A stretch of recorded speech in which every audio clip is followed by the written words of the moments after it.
All right, welcome back to another episode of the Parkside Minute here at REMAX. We've got some awesome people with us today. We're going to be doing our first quarter review, kind of giving you an idea what the market has been doing this first quarter from some of the best guys in the industry. Just wanted to put this out there so that we have more information for all of our agents and buyers and sellers to kind of get an idea of what the market is doing. So I'll take a quick minute. If you guys can introduce yourselves real quick. I know a lot of people may know you already, but if you don't mind, would you let us kind of know your name and go from there? Thank you, Gerson. Fred Bruen at REMAX Parkside Real Estate. Pete Dakin. I'm actually the broker owner of REMAX Parkside Real Estate. Awesome. So we're going to jump right into it. We're going to talk about the single-family residential market as a whole, and then we're also going to cover ranch and land as well. So we'll start. Why don't we start with Fred?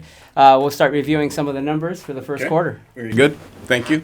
So when I'm talking about the residential real estate market, I'm talking about residential in the North County, which includes Lake Nacimiento, Shandon, Atascadero, Templeton, the North County, which I consider our primary market, right? Yeah, the main market, yeah. It has to be single family.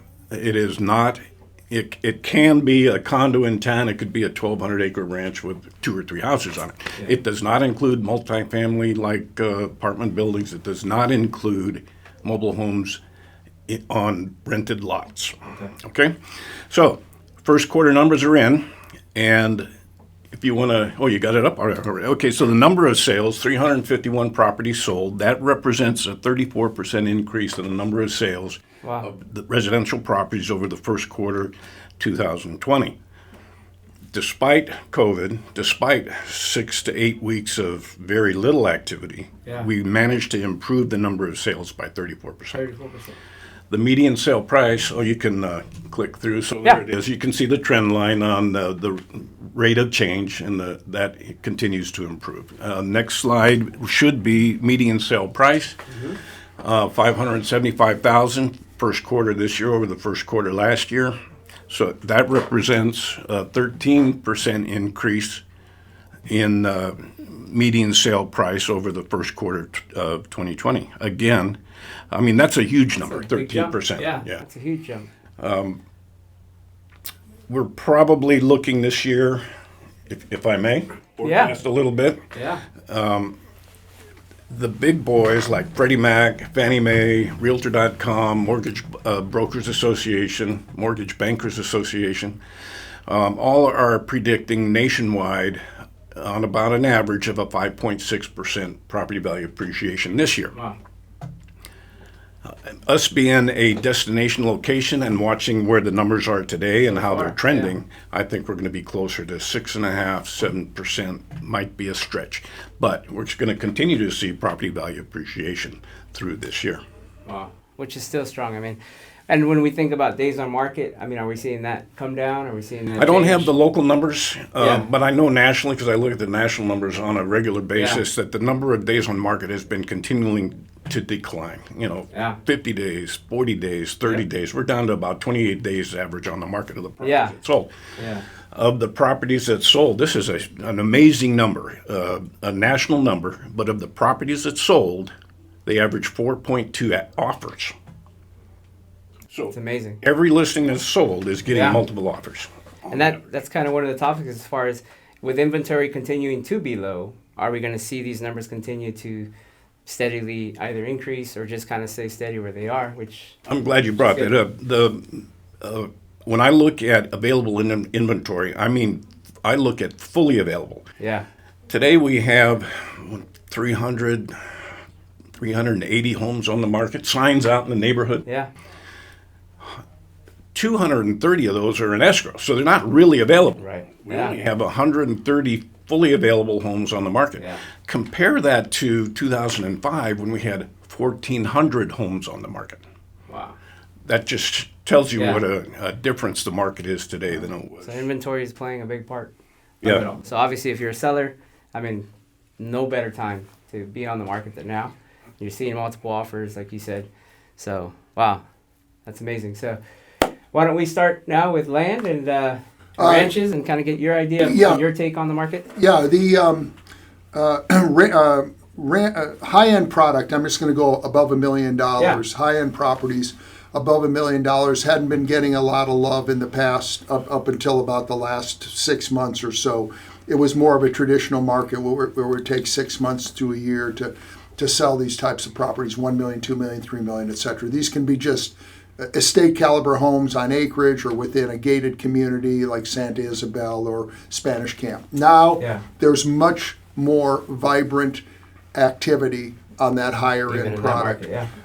When you look at ranch properties as well, now ranch properties I'm going to say is something like 200, 300, 500, 3,000, 4,000 acres. Those properties traditionally are 1 to 2 year type absorption time frames. Wow. And now there's much more buyer demand for that type of product. And that has just changed, I would say, within the last 6 months. And on the ranches type property, the ranch type property, you're still buying it below replacement value because the houses, if you really look at what replacement costs are, and they've elevated so much with an increase in construction costs, and you look at what smaller parcels of land sell for $500,000 as an example in East Templeton, just for a raw piece of 5-acre dirt. So you're seeing these properties get a lot more action, a lot more love, a lot more velocity. Prices haven't really gone up that much on this ranch stuff, but what you're seeing is demand for that product. Very important. Number two, vineyards. Okay, a year ago, we were in the middle of who knew what was going to happen on pricing on grapes. Yeah. Grape pricing had been very weak for 2 years. There was a surplus of fruit, and there was a surplus of what's called bulk juice.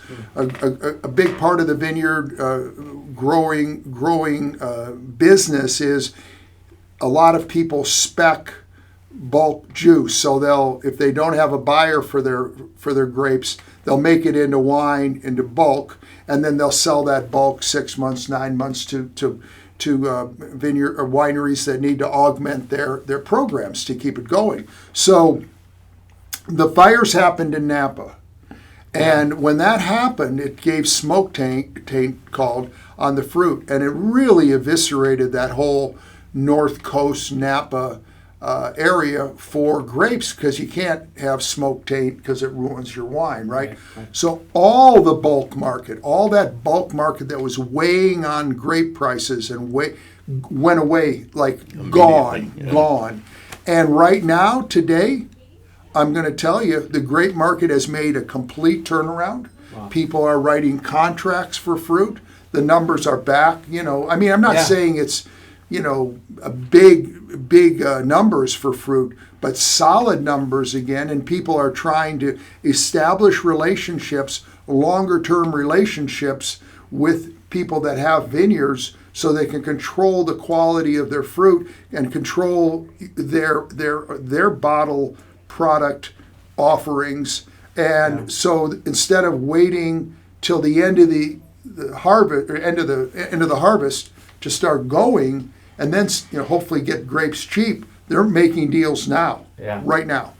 Getting ahead of the curve. Big difference. We're seeing raw land sell too. People buying dirt, different, whether they're going to build on it or whatever. But there's been it's a really interesting market right now. It's a very dynamic market, and that's where. Yeah, it's funny. I think if you're meeting with buyers and you're talking about comparables, it's very hard to put a picture of a 6 month kind of for comps purposes, because we're looking at over the last 90 days, everything's moving so quickly. Prices are, offers are, so you've got multiple offers, like you were mentioning, some to the point where maybe a buyer has made offers on 10, 15 different properties and hasn't gotten it yet. And so you're starting to see some of that discouragement for buyers, and you do have it as far as some fatigue, maybe taking a break or waiting until something comes out maybe a little bit more price friendly for them. Are you guys noticing that as well? Are you seeing in the multiple offer stage where you do see some of that with buyers? And certainly have seen that, what you want to call buyer fatigue. Yeah. They're frustrated, particularly buyers that have a property they need to sell to buy. Contingent offers are just almost considered anymore. So yes, absolutely, we're seeing buyer fatigue. Yeah. Some light at the end of the tunnel. I think we're at that point in the market where we're going to start seeing a few more properties trickle onto the market as Yeah, the I think so. vaccine is more widely spread. People are going to feel more comfortable about making a move, and we'll start seeing those people who've been holding off listing, Right. which will add to the inventory. As the COVID clause to help protect people paying mortgages expires, we Yeah. may see some of those trickle into the market. It's not going to Finally be hit any the big market. number. Yeah. But, and they're going to be for sale. They're not going to be foreclosure. Yeah. The equity in today's There's real equity, estate market yeah, is fantastic. Sure. So no, I think that's great. So hopefully you guys found that very insightful. Like I said, more than anything, it's just to get the information out there so that we can all make the best decision for our families and our business and our sellers and our buyers. So once again, thank you guys again for joining us, and we look forward to seeing you on the next one. Sounds good, guys. Thanks, Gerson. Thank you, Freddie Gerson. B. You got it.